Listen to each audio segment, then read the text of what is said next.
नमस्कार दोस्तों, मैं हूं आपका दोस्त आपका होस्ट आर के और आप देख रहे हैं आर के ट्रेडिंग। तारीख है दोस्तों 9 दिसंबर 2020 और यहां पे 10 दिसंबर यानी एक्सपायरी डे के लिए दोस्तों निफ्टी के फार्मा और निफ्टी के आईटी स्टॉक्स पर रिव्यू लेकर आया हूं। देखेंगे कौन सा फार्मा स्टॉक कौन सा आईटी स्टॉक किस लेवल पे खड़ा है, कहां सपोर्ट और कहां रेजिस्टेंस लेने की कोशिश कर रहा है। वीडियो एनालिसिस पसंद है लाइक कीजिए, फीडबैक दीजिए। लाइव मार्केट में कॉल प्राप्त करने के लिए टेलीग्राम चैनल को जरूर ज्वाइन करिए। अजंता फार्मा 1700 के ऊपर अगर निकलता है तो मूवमेंट बनेगा 1750 के टारगेट के लिए बाय का पोजीशन बनेगा। और औरबिंदो फार्मा बिल्कुल देखिए वहीं से गिर गया है, 920 को ब्रेक नहीं कर पाया तो कोई टेंशन वाली बात नहीं। नीचे अगर कल ये 880 को ब्रेक करता है सेल करेंगे दोस्तों। 880 को अगर ब्रेक करता है तो 870 से लेके 65 तक के टारगेट आपको बहुत फास्ट मिलेंगे। बायोकॉन की बात करता हूँ, बायोकॉन 440 के ऊपर मैंने बाय दिया हुआ था, ठीक ठाक चल रहा है, उसमें कोई टेंशन नहीं है। लेकिन पोजीशन अब फिर वापस 455 के ऊपर निकलने के बाद एक फिर मूवमेंट दिखाएगा 470 तक के टारगेट के लिए।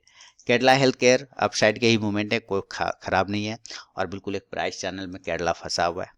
इस तरह से ऐसे करके चला जा रहा है।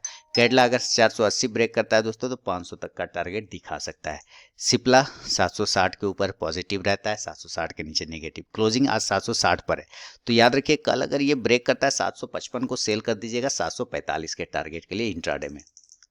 डिवीज लैब की बात करें तो डिवीज लैब बहुत अच्छा मूवमेंट में, लेकिन जैसा कि कहा है कि 3770 के ऊपर निकलेगा तब 4000 का टारगेट आपको 3850 से लेकर 3900 तक का टारगेट आपको जरूर दिखाएगा।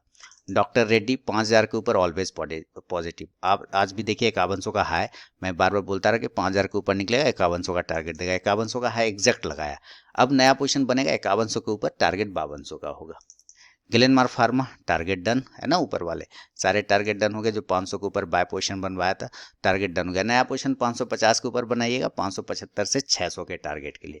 लुपिन की बात करता हूँ, लुपिन 980 के ऊपर पोजीशन बनेगा 1000 के टारगेट के लिए। सेल करेंगे 935 के नीचे, टारगेट 900 का बनेगा लुपिन में। पिरामल की बात करता हूँ, पिरामल ने भी टारगेट डन किया लेकिन 1520 के ऊपर नया पोजीशन बनेगा 1570 से लेकर 1600 के टारगेट के लिए। स्ट्रैश फार्मा इसका अलग ही मूवमेंट है, 838 के नीचे 835 के नीचे आते के साथ सेल का पोजीशन बनेगा स्ट्रैश फार्मा यानी स्टार में, और टारगेट कहीं ना कहीं फिर आके आपको 800 तक का दिखा सकता है। सन फार्मा इसने ऊपर के टारगेट दिए, अब थोड़ा सस्टेन कर रहा है। नया पोजीशन 590 के ऊपर बनाइएगा 620 के टारगेट के लिए।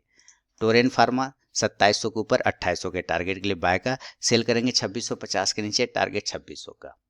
वोकट सारे टारगेट डन के, आज भी देखिए जबरदस्त वोकट ने दिया था, कल भी बताया था ऊपर की तरफ 480 के ऊपर ब्रेक करे 490 तो 520 का टारगेट देगा। आज का हाई ही लगा दिया 535, वहीं से नीचे आ गया। अब नया पोजीशन उसी हाई के ऊपर बनाएंगे 535 के ऊपर 550 के टारगेट के लिए।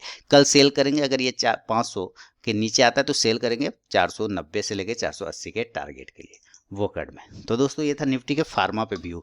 दोस्तों अगर अभी तक आप लोगों ने मेरे किसी कॉल से प्रॉफिट बनाया, short term call, swing trading call, intraday call, तो मुझे वीडियो के कमेंट सेक्शन में फीडबैक जरूर दीजिए, उस स्टॉक्स का नाम जरूर लिखिए जिसमें आपने प्रॉफिट बनाया। चलिए अब आईटी स्टॉक्स की बात करता हूँ। आईटी स्टॉक्स में बिरला सॉफ्ट देखिए आगे टारगेट डन हो गए, 2 दिनों में टारगेट डन हो गए। 200 के ऊपर पोजीशन दिया था तो टारगेट डन हो गया 210 का, है ना। आज का हाई है 208 से अगर ये 210 को ब्रेक करेगा तो 220 का टारगेट देगा। कोफोर्ज की भी कल बात कहा था कि 2500 के ऊपर, कोफोर्ज में बार बार परसों भी बोला था 2500 के ऊपर निकलेगा 2600 का टारगेट देगा, 2550 से 2600 का। आज का हाई है 2560, लेकिन मज़ेदार क्लोजिंग नहीं है। क्लोजिंग अगर ये 2550 के ऊपर करता ना तो मज़ेदार क्लोजिंग आता, तो हम वेट करेंगे अब इसमें। एससीएल टेक्नोलॉजी इसके टारगेट भी डन हो रहे हैं और साथ में एक अच्छा मूवमेंट भी है। 890 के ऊपर निकलेगा तो 920 का टारगेट देगा। इन्फोसिस 1160 के ऊपर पोजीशन एक्टिवेट हो चुका है, 1160 के ऊपर ऑलरेडी, टारगेट 1200 का वेट कर सकते हैं।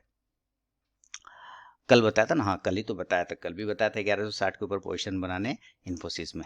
जस्ट डायल 655-60 के ऊपर पोजीशन बनाइए 700 के टारगेट के लिए। LTI 3500 के ऊपर बनेगा, अभी होल्ड रखिए, नजर रखिए, कुछ नहीं। हाँ सेल करना होगा तो 3250 के नीचे सेल कर दीजिएगा, टारगेट 3200 का मिलेगा। माइंड ट्री लेवल एक्टिवेट है, कम से कम 1525 तक के टारगेट आने चाहिए।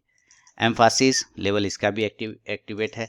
एम्फासिस में बिल्कुल कोई टेंशन नहीं, 1350 के ऊपर दोबारा निकलेगा तो बाय पोजीशन बनाएंगे 1380 से लेकर 1400 के टारगेट के लिए। TCS 2850 के ऊपर टारगेट आ गए मेरे, आज का हाई है लगभग 2840, 2750 के ऊपर पोजीशन कहा था, 2850 का टारगेट, 2843 का हाई लग गया। अब नया पोजीशन 2850 के ऊपर बनाएंगे 2900 के टारगेट के लिए। टाटा इलक्सी वहीं से नीचे आ रहा है, कोई बात नहीं, सेल करना होगा 1640 के नीचे सेल करेंगे 1600 के टारगेट के लिए, बाय करेंगे 1720 के ऊपर, टारगेट 1750 का। टेक महिंद्रा नया पोजीशन 955 के ऊपर, टारगेट 1000 के आसपास का पोजिशनली बनेगा, सेल करेंगे 920 के नीचे, टारगेट 910 से 900 का। अंतिम स्टॉक है विप्रो, तो विप्रो में देखिए धीरे धीरे ही विप्रो सही है, चलता चला जा रहा है। 370 के ऊपर अगर निकलेगा तो 380 से लेकर 390 तक का टारगेट आपको विप्रो भी दोस्तों दिखा सकता है। तो ये था दोस्तों निफ्टी के फार्मा और आईटी पे मेरा अपना व्यू। अगर वीडियो और एनालिसिस पसंद है लाइक कीजिए, फीडबैक दीजिए, साथ ही टेलीग्राम चैनल को ज्वाइन करिए लाइव मार्केट में कॉल प्राप्त करने के लिए। मिलता हूँ नेक्स्ट वीडियो में, तब तक के लिए बहुत बहुत धन्यवाद दोस्तों।